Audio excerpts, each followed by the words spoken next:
The Crithian warship Devastator's claw settled onto the ruined spaceport with the grace of a predator claiming fresh kill.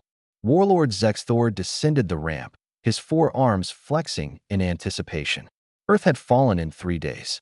The humans' primitive kinetic weapons and chemical propulsion were laughable against Crithian plasma technology. "Bring me their leaders," Zexthor commanded, his translator rendering his clicks and whistles into flat English. Instead, his soldiers dragged forward a thin human girl, perhaps 16 solar cycles old. Her clothes were torn, face smudged with ash.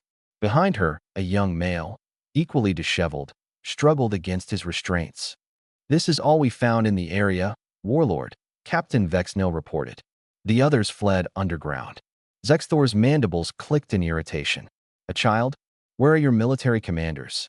Anna looked up at the towering alien, her brown eyes steady despite the trembling in her hands. "Dead. Everyone's dead or hiding. Then you're worthless." Zexthor turned away. "Execute them." "Wait." Anna's voice cracked with desperation. "I can help you." The warlord paused, amused. "Help? You possess no technology we need. Your species builds toys."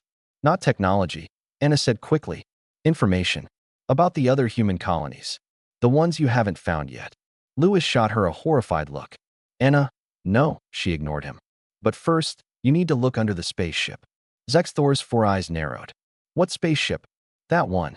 Anna pointed to a burned-out human cargo vessel collapsed on its side 100 meters away. "The Morrison. There's something under it you need to see. Something that explains why we built the way we did." "More human deception," Vexnil hissed, but Zexthor was curious. Humans were broken, desperate, yet this girl spoke with odd confidence. "Show me. But if this is treachery, I'll make your death last days." They walked across the scorched tarmac, Anna leading despite her shackles. The Morrison had been a commercial hauler, its hull breached and blackened. It had crashed at an angle, one side crumpled against the ground. "Under there," Anna said, gesturing to the dark gap beneath the ship's belly. "You'll need to move it." Zexthor signaled. 6 Crithian soldiers activated their graviton lifters, and with a metallic groan, the Morrison rose 3 meters off the ground. Beneath it was a crater. And in that crater, half buried in lunar-like regolith, was something that made Zexthor's blood run cold. An egg, but not any egg. It was easily 10 meters across, its surface covered in biometallic scales that shimmered with impossible colors, hues that hurt to perceive, that existed in spectrums beyond normal vision. Ancient runes covered its surface, mathematics so complex they seemed to fold space around themselves. "By the void," Vexnil whispered. "That's a predecessor artifact." The predecessors. The civilization that had seeded the galaxy with life 10 million years ago, then vanished. Their technology was godlike, incomprehensible. Archaeologists spent centuries studying single predecessor devices. "That's not all," Anna said quietly. "There are 43 more on Earth. We found them when we started drilling deep for geothermal energy. The scientists said they'd been here for millions of years." Waiting. Zexthor's mind raced. The Crithian Empire controlled 12 systems, but a single predecessor artifact had made them the dominant power in their sector. 43 eggs? That was an arsenal that could reshape galactic civilization. "Waiting for what?" he demanded. "We don't know."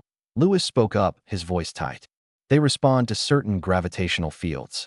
They generate energy signatures we couldn't measure with our equipment. We were just starting to understand them when you invaded."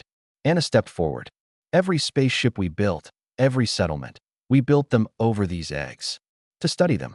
To protect them. We knew if we publicized the discovery, someone would come to take them.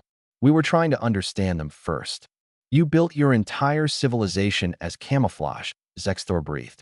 "The poverty, the primitive technology, it was all deliberate. A species-wide deception to hide the greatest archaeological find in galactic history." "Not camouflage," Anna corrected. "Guardianship. These eggs are alive, Warlord. Dormant, but alive. And they're starting to wake up." As if responding to her words, the egg pulsed. A single, rhythmic throb of light that rippled across its surface. The mathematical runes began to glow. "The gravitational disruption from your warship's engines," Lewis explained. "It's the same frequency that triggers them. You're waking them up faster than we ever did." Zexthor felt something he hadn't experienced in decades: fear. What happens when they wake? We don't know, Anno admitted.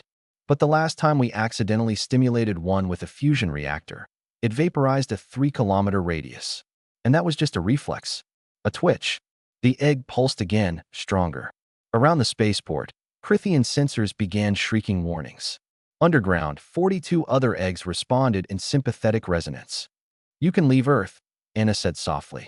Withdraw your ships, dampen your graviton drives. Let them go dormant again. We'll continue studying them, carefully.